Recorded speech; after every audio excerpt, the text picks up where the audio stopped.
요즘 한국에는 많은 외국인들이 와서 살고 있습니다. 근데 특별히 그 동남아시아에서도 많이 와서 살고 있습니다. 동남아시아 청년들이요. 근데 이게 충청도 한 시골에 공장이 있어서 동남아시아에서 온 청년이 머리를 깎으러 이발소를 갔습니다. 사람들이 여러 명 있어서 기다리고 있다가 순서가 되어서 이제 의자에 앉으니까 나이 지긋한 이발사 아저씨가 와시우 하고 이렇게 묻습니다. 그렇게 인사를 해요. 그러니까 이 청년이 깜짝 놀란 거예요. 자기도 지금 손발짓 해가면서 영어로 겨우 대화를 하는데 이 할아버지가 와시우 하고 이렇게 물으니까 응급길에 뭐 앞에 보이는 게 거울이니까 미러 하고 거울을 보고 있다고 이야기를 했어요. 그러니까 이 충청도 아저씨가 어디서 이 청년이 반말을 배웠구나. 밀어주세요 하든지 이래야지 그렇게 반말을 하는데도 기분이 안 좋지만 뭐 그래도 아직 한국말 잘 모르니까 그러지 하고는 가서 면도 나를 열심히 갈고는 와보니까 이 청년이 자고 있어요. 그러니까 이제 밀어달라 그랬으니까 머리를 빡빡 다 밀었습니다. 그래 깨보니까 머리가 다 이제 백호가 쳐져 있습니다.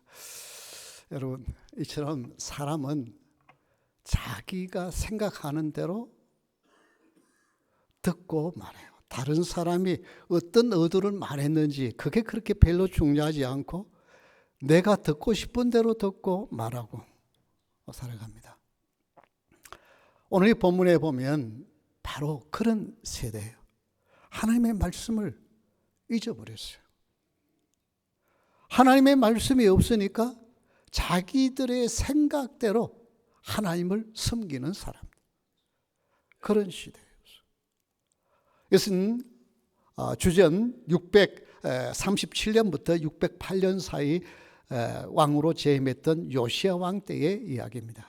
그는 8살 때 음격결에 왕이 되었지만 그래도 자기를 잘 인도해 주는 대제사장이 있어서 그래도 이렇게 하나님을 경외하고 싶은 마음이 있었어요.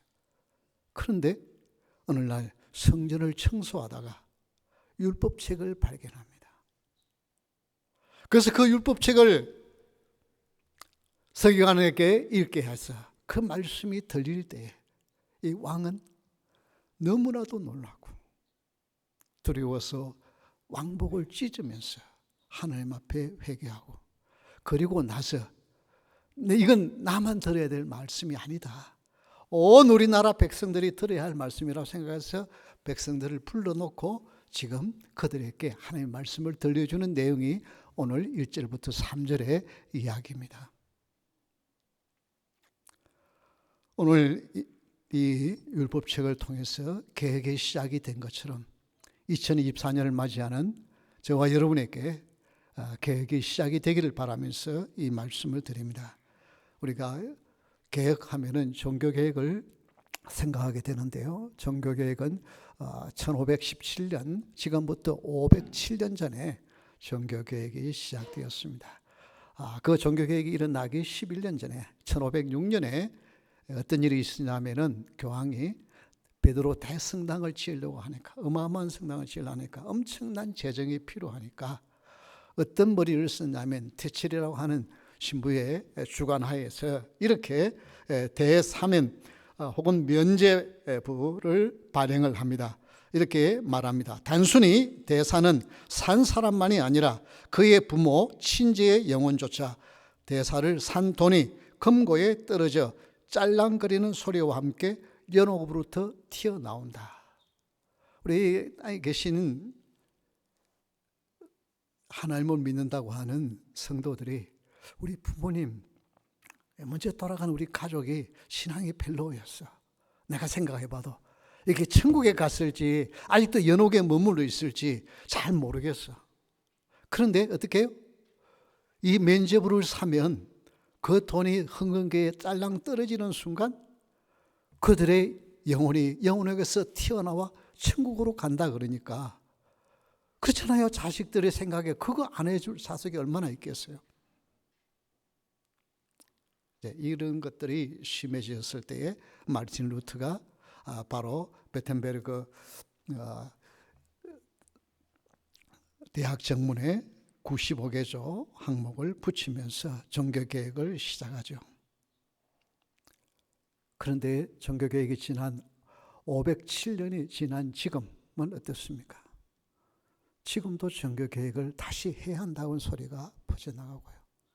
최근에 여러분 언론을 통해서 봤겠지만 프란치스코 현 교황은 뭐라 그랬어요?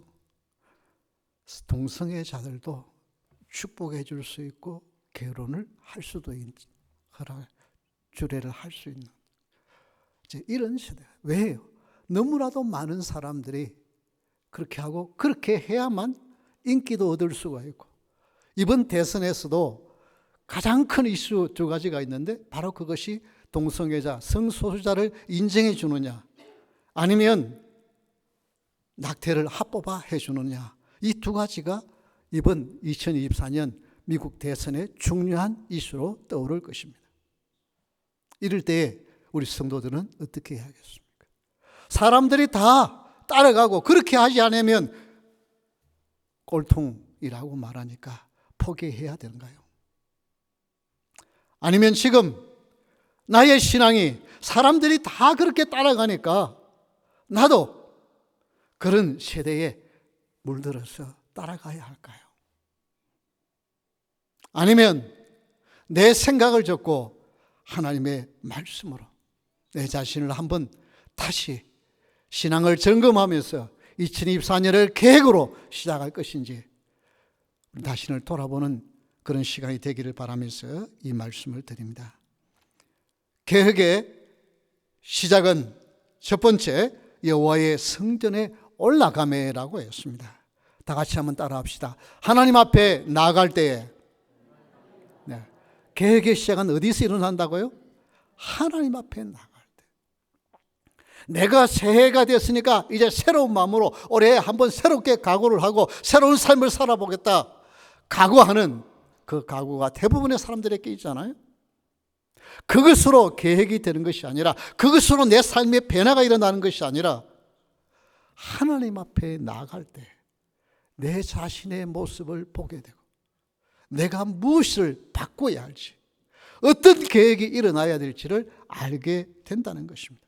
그래서 2절에 이에 왕이 여호와의 성전에 올라가매 유다 모든 사람과 예루살렘 주민과 제사장들과 선지자들과 모든 백성이 노소를 막론하고 다 왕과 함께 앉으라. 올라갔습니다. 하나님 앞에 나아갔습니다.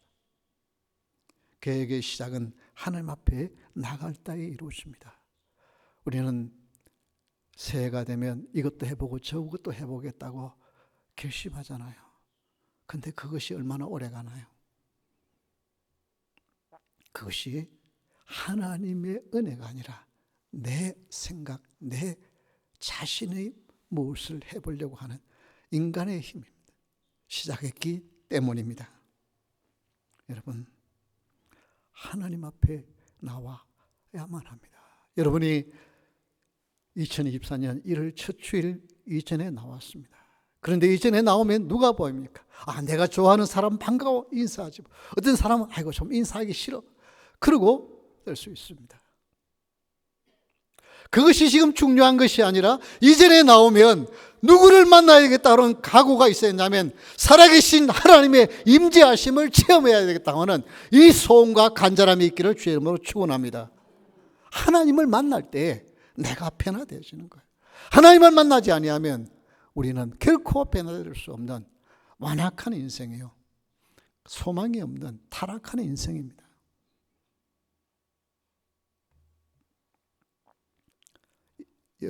역대하 34장 27절의 말씀을 우리 한번 다 같이 읽겠습니다.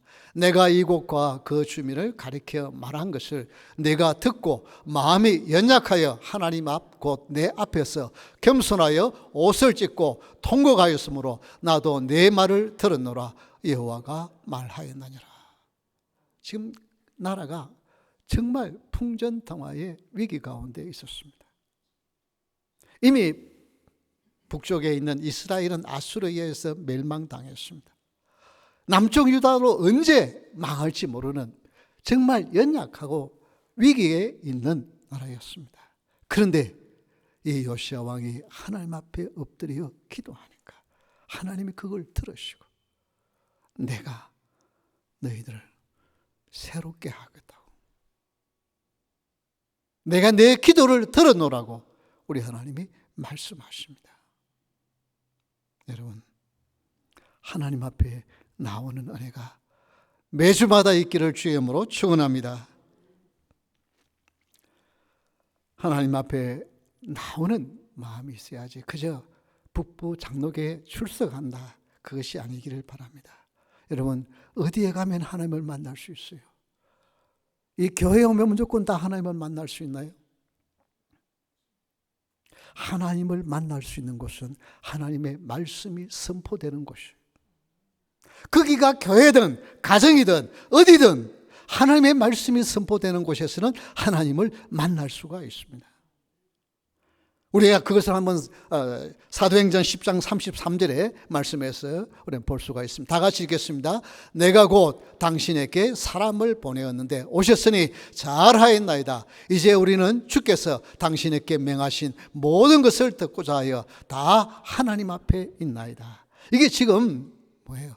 이방인의 집이에요. 지금 베드로가 그 가정에 찾아왔는데 그것이 사람 앞에 있는 것이 아니고 누구 앞에 있다 그랬어요? 하나님 앞에. 베드로 앞에 있는 것이 아니에요. 비록 이방인의 집이지만 유대인들은 그곳에 갈 생각도 못하는 그곳이지만, 그러나 그곳에서 하나님의 말씀이 선포되기에 그이는 하나님 앞에 있는 것이 되었습니다. 여러분, 그래서 이전에서 하나님의 말씀이 바르게 선포되어지고 그 하나님의 말씀 앞에서 모두가 하나님을 만나는 그런 은혜가 있기를 소원합니다. 하나님의 말씀을 그래서 선포하는 종이 대단해서 그 종에게 귀를 기울이는 것이 아니라, 그의 말이 아니라 그가 하나님의 말씀을 전할 때 좀 귀하게 여길 수 있어야만 합니다. 멕시코에는 새해 전날 밤 뉴 이어스 이브가 되면 그 중앙 광장에, 넓은 광장이 있습니다. 이 대부분 남미뿐만 아니라 유럽도 그렇고 대부분의 한 중앙에 광장이 있고 그 광장 옆에는 늘 성당이, 큰 대성당이 있습니다.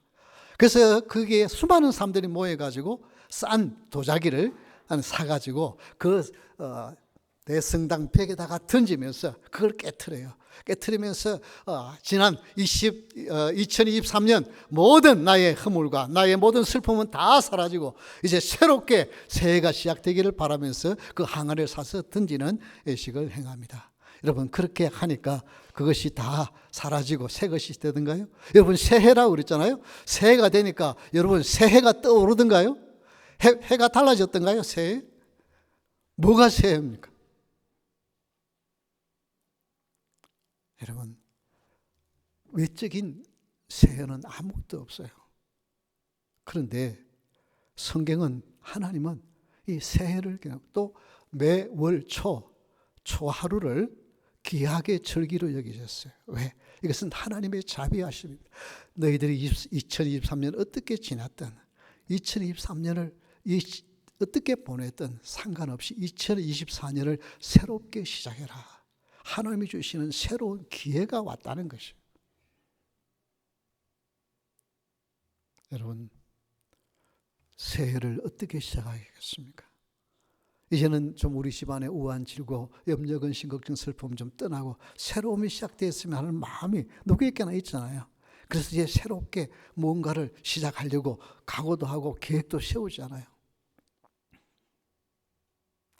그런데 그것이 중요한 것이 아니라 그것을 누구에게 가져나가느냐가 중요한 것입니다. 하나님 앞에 나가 하나님의 은혜가 아니면 내가 아무리 계획을 세워도 새로운 삶을 살 수도 없고 내 인생을 내 마음대로 할 수도 없사오니 주님, 내 삶을 주님께 드리니 주님, 내 마음을 받아주시고 새로운 삶을 살 수 있게 해달라고 하나님 앞에 나아갈 수 있기를 주의 이름으로 축원합니다. 그래서 여러분의 건강, 재정, 자녀 문제, 인간관계 문제 무엇이든 여러분이 어떻게 새롭게 한번 풀어보겠다고 각오하는 새해가 아니라 주님 은혜를 구하며 주님 앞에 그것을 가지고 나아가 주님의 보호하심과 인도하심과 도우심을 구하는 여러분 될 수 있기를 바랍니다.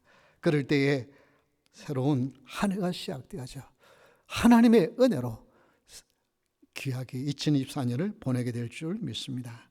두 번째 계획의 시작은 언약책의 모든 말씀을 읽어 무리의 귀에 들리고라고 했습니다. 말씀이 들릴 때, 다 같이 한번 따라 합시다. 말씀이 들릴 때. 예.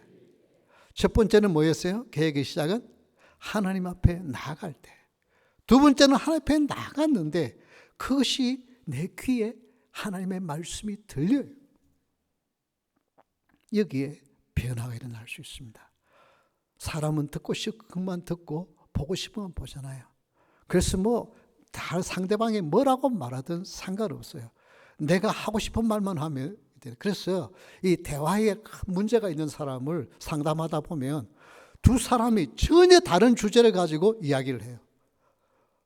정말 신기할 정도로 상대방이 무슨 말을 했느냐에 따라서 대화가 이루어져야 되는데 상대방이 무슨 말을 했든지 상관없어. 내가 하고 싶은 말만 하는 거예요.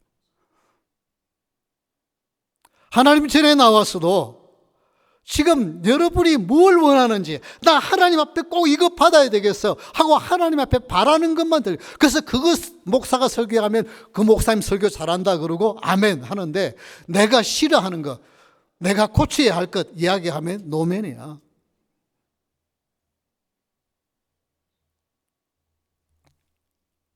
그것이 아니에요. 하나님의 말씀이 내 귀에 들리는 것이 하나님의 은혜인 줄 믿습니다. 그래서 여러분이 하나님의 말씀이 귀에 들립니까? 그 말씀이 여러분의 마음에 울림이 있습니까?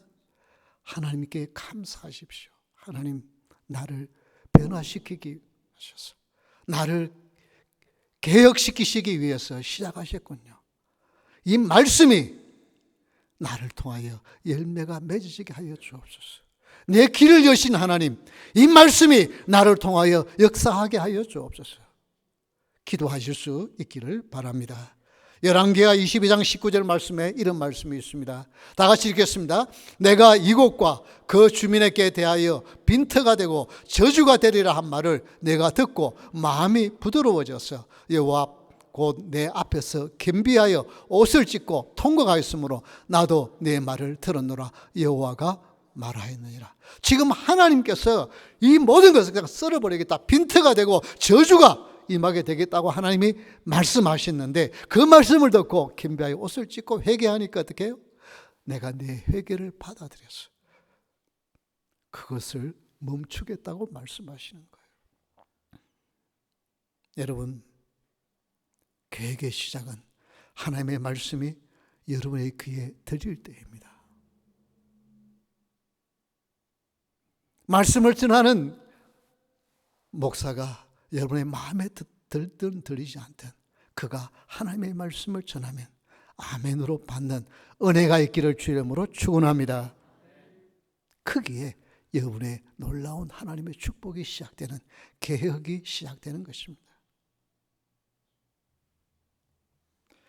하나님의 말씀이 들리게 하신 것은 하나님은 여러분을 통하여 귀한 일을 하기를 원하시는 것입니다. 2024년 첫 주일 이 말씀을 선포하게 하시는 것은 하나님께서 여러분을 통하여 북부장로교회에 귀한 일을 하기를 원하시는 하나님의 소원이 있는 줄 믿으시기 바랍니다. 그 때문에 부족하지만요, 이게 지금 북부장로교회 때문에 제가 때로는 잠을 설친다니까요. 나는 아무 부담 없이 와서 설교하고 가려고 그랬어요. 뭐 때문에 은퇴하고 이런 생각을 해요. 그래도 하나님이 말씀을 전하게 하셨으니까, 하나님의 말씀을 입에 담아주니까 전하고, 이 말씀을 들리고 싶은 하나님의 마음이 있으니까 순종해야지 그러면서 말씀 전하는 거예요. 여러분, 말씀이 들리면 그 말씀에 귀를 기울이고 그 말씀을 열매를 맺도록 그 말씀을 놓고 기도하시는 은혜가 있기를 주의 이름으로 축원합니다. 베드로전서 2장 1절 2절의 말씀 우리 다 같이 한번 읽겠습니다. 그러므로 모든 악독과 모든 기만과 외식과 시기와 모든 비방하는 말을 버리고 갓난 아기들 같이 순전하고 신령한 것을 사모하라. 이는 그로 말미암아 너희로 구원에 이르도록 자라게 하려 하심이라. 여러분, 악독과 모든 기만과 외식과 시기와 비방하는 말을 우리는 내버려야만 합니다. 그리고 어린 아기같이 그냥 그 말씀을 그냥 받으세요. 그러면 그 말씀이 여러분의 삶을 변화시키고 그 말씀의 축복이 여러분의 가운데 이루어지고 여러분에게 임하여라고 했던 저주가 예수 그리스도의 이름으로 떠나게 되는 기적이 일어나는 줄 믿으시기 바랍니다. 이게 하나님의 은혜예요. 여러분, 2024년 새해 첫 주일이 귀중합니다. 똑같은 해가 떴다고 해서 똑같은 해가 아니에요. 하나님은 여러분을 새롭게 시작하도록 2024년 1월 첫 주를 여러분 가운데 허락하셨고 이 자리에 오게 하셨습니다. 이 걸음이 한 해 동안 복된 걸음이 될 수 있기를 바랍니다. 여러분, 첫 시작은 적은 것 같지만 그러나 그것은 놀라운 시작이요 의미가 있습니다. 에디슨이 전구를 발명할 때 몇 번 만에 발명했다는 거 여러분 들으셨습니까? 1000번째 999번 실패하고 1000번째 이 전구를 발명했는데 그 전구가 어땠어요? 촛불보다 어두웠어요. 그러니까 사람들이 차라리 촛불 켜지 뭘 그렇게 번거롭게 전기불을 켜느냐고, 그것 때문에 이렇게 헛고생하느냐고 비난했지만 지금은 어떻습니까? 우리가 전구 없이 특히 LED 통해서 전기도 전략하고 더 밝고 그렇게 사는 세상이 됐잖아요. 첫걸음이 중요합니다. 처음 자동차가 발명을 했을 때 자동차 속도가 얼마인 줄 압니까? 1시간당 2마일이었습니다. 여러분, 마차보다 느렸어요. 그래서 마차를 타고 가는 사람이 차 발명했다고 이게 낑낑거리면서 가는 걸 보고 비웃었어요. 차라리 마차 타지 시속 2마일로 가는 그게 차라고 발명했느냐고 비웃었어요. 그런데 어떻게 되었어요? 지금은 자동차 없는 세상을 상상할 수 없잖아요. 여러분, 작은 시작, 무슨 대단한 계획을 이루겠다, 뭐 종교 계획을 다시 해야 되겠다, 큰 소리 치지만요, 그거는 어쩌면 고에 지나지 않을 수 있습니다. 한 사람 한 사람 내 개인이 하나님의 말씀 앞에 나가 하나님을 만나고 그 말씀이 내 귀에 들릴 때 그 말씀을 바라보고 그 말씀이 내 삶에 일명을 맺도록 소망하면서 하나님 앞에 기도하는 사람, 이 사람을 통해서 하나님은 계획을 이루어 가십니다. 그래서 오늘날 이 시대에 큰 소리 치면서 마치 대단한 일을 할 수 있는 것처럼, 모든 사람의 삶을 바꿀 수 있는 것처럼 외치는 그런 사람들이 필요한 것이 아니라 하나님의 말씀 앞에 조용히 내 자신을 계획해 가는 사람, 이 사람들이 필요한 것입니다. 세 번째, 계획의 시작은 백성이 다 그 언약을 따르기로 하니라. 다 같이 한번 따라합니다. 계획의 시작은 말씀을 실천할 때, 말씀을 실천할 때입니다. 3절 말씀, 먼저 3절을 제가 읽어드리겠습니다. 왕이 단위에 서서 여호와 앞에서 언약을 세우되 마음을 다하고 뜻을 다하여 여호와께 순종하고 그의 계명과 법도와 율례를 지켜 이 책에 기록된 이 언약의 말씀을 이루게 하리라 하며 백성이 다 그 언약을 어떻게 해요? 따르기로 하니라.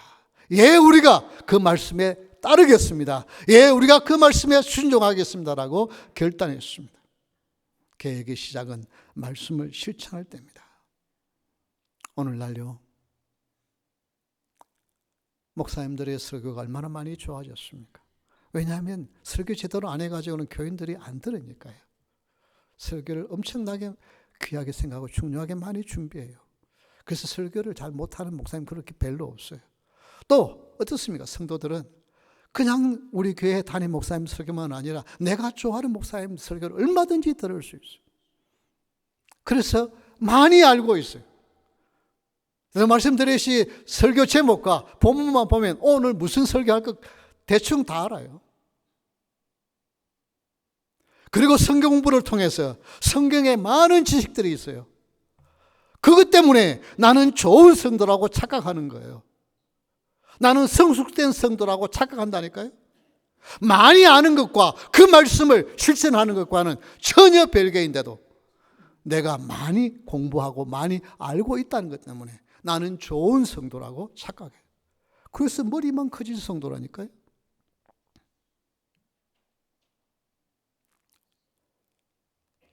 나는 비록 많은 성경을 내용을 몰라도 오늘 말씀을 들은 그 말씀을 붙들고 주님, 내 삶에 이 말씀이 실현되는 은혜가 있게 하여 주옵소서. 그것을 붙들고 한 가지라도 실천하려고 노력하며 하나님 힘드네요, 도와주세요. 내 삶에 이 말씀이 실현되기를 원합니다라고 기도하며 노력하는 성도가 개혁을 시작하는 성도인 줄 믿으시기 바랍니다. 신명기 1장 36절의 말씀입니다. 우리 다 같이 읽겠습니다. 오직 여분의 아들 갈렙은 온전히 여호와께 순종하였은즉 그는 그것을 볼 것이요 그가 밟은 땅을 내가 그와 그의 자손에게 주리라. 가나안 땅을 다 주겠다고 약속했어요. 그런데 그 말씀을 듣고 순종하고 어떻게 했다고요? 그가 실제로 밟은 그 땅을 어떻게 해요? 내게 주겠다고 주님 약속하셨어요. 사는 성도 여러분, 여러분이 얼마나 하나님의 말씀을 많이 열심히 예배에 참석해서 듣고 알고 있느냐, 성경 공부를 얼마나 많이 해서 알고 있느냐, 그것이 좋은 성도의 표본이 결코 아니라는 거예요. 그 말씀을 실천하는 노력. 그래서 한 주 내가 설교를 들었으면 그만큼 나는 더 많이 알았으니까, 그래서 안 들은 사람보다 나의 말과 행동이 그만큼 달라져야 하는 줄 믿으시기 바랍니다. 이게 성도예요. 이게 계획의 시작이고, 그것이 처음에는 작은 것일 수 있어요. 무슨 큰 변화를 일으킨 것이 아닐 수 있습니다. 그러나 내 속에서, 내 삶에서 작은 변화가 일어날 때 그 변화는 교회를 변화시키고 사회를 변화시키는 방향을 일으키게 되었습니다. 요한계시록 1장 3절에 이렇게 말씀하고 있습니다. 다 같이 읽겠습니다. 예언의 말씀을 읽는 자와 듣는 자와 그 가운데 기록한 것을 지키는 자는 복이 있나니 때가 가까웁니다. 예, 말씀을 읽고 듣는 것 제가 강조 많이 했어요. 그런데 그것만으로는 아니라 어떻게 해요? 이 가운데 기록한 것을 지키는 자가 복이 있다. 그래서 2024년은 한 주마다 하나씩 새롭게 실천해 보는 것. 이것이 개혁의 시작입니다. 그래서 하나님의 말씀을 읽고 묵상하고 구체적으로 내 삶 속에 어떻게 적용할지를 고민해 보는 것이에요. 오늘 말씀을 들었는데 주님, 내가 변화될 것이 무엇인지. 들으면 저 집사님 오늘 이 말씀은 꼭 들어야 되는데 오늘 보니까 하필 빠졌네. 그래서 그렇게 착각하지 마십시오. 그 말씀은 다른 사람이 아닌 나에게 주시는 말씀이에요. 그래서 목사는 늘 이런 오해를 받아요. 누가 우리 목사님한테 내일 다 고자질 해가지고 목사님이 오늘 설교에 내 이야기를 하도록 하셨냐고 그러는데, 목사가 그런 치사한 목사 별로 없어요. 뭐 혹시 있을지 모르지만 기도하는 가운데 하나님의 말씀 그냥 선포하는 거예요.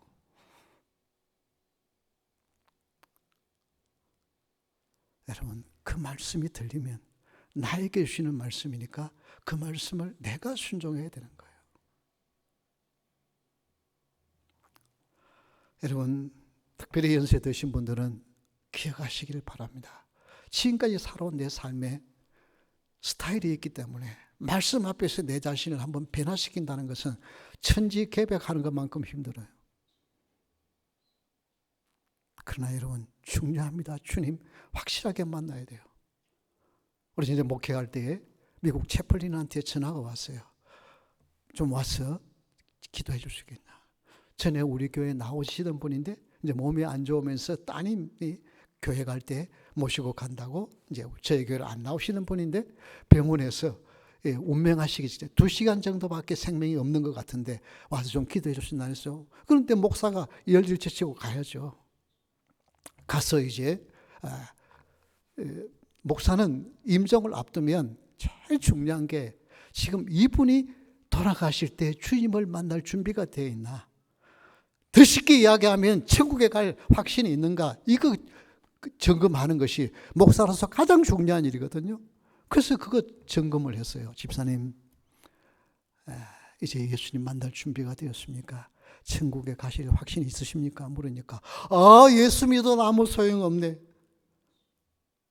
지금 돌아가시기 지금 직전인데 그것도 목사님의 어머니예요.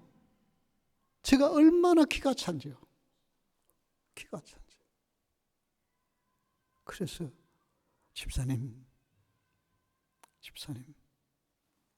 예수님을 믿어야만 내 죄가 무엇이든 어떻든 집사님의 삶을 인도하신 그 주님 앞에 감사하며 회개하며 예수님을 나의 구주로 영접해야만 천국 갈 수 있습니다 하니까 답을 안 해요. 그래서 제가 무슨 기도를 드린 줄 알아요? 주님, 지금 이대로 불러가지 마시고 하나님 다시 한번 기회를 주셔서 예수 그리스도를 나의 주로 고백하고 하나님 데려가 주십시오. 그 기도 드렸어요.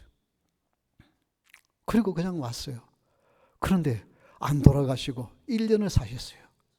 1년을 사시고 다시 연락이 온 거예요. 이번에는 집에서 연락이 왔어요. 그래서 또 달려갔죠. 달려가서 또 역시 점검할 게 뭐예요? 예수님을 나의 구주로 믿고 천국 갈 준비가 됐습니까? 예, 아멘. 예수님 믿습니다. 이제 불러갈 준비가 됐구나. 그리고 기도하고 왔는데 바로 몇 시간 후에 소천하셨어요. 여러분, 목사님 아들이라고 다 천국 가는 것 아닙니다. 목사님의 어머니라고 다 천국 가는 것 아닙니다. 내가 교회를 몇십 년 다녔다고 다 천국 가는 것 아닙니다. 지금 이 시간 주님을 만나지 아니하면, 예수 그리스도를 나의 구주로 고백하지 아니하면, 믿음이 확실하게 서 있지 아니하면 천국 티켓은 없습니다. 여러분, 확신한 내 신앙을 점검하고 올해에는 분명한 내 신앙의 토대가 세우자 여러분의 삶에 변화가 일어나는 계획의 시작에 첫 발걸음이 될 수 있기를 주의 이름으로 축원합니다.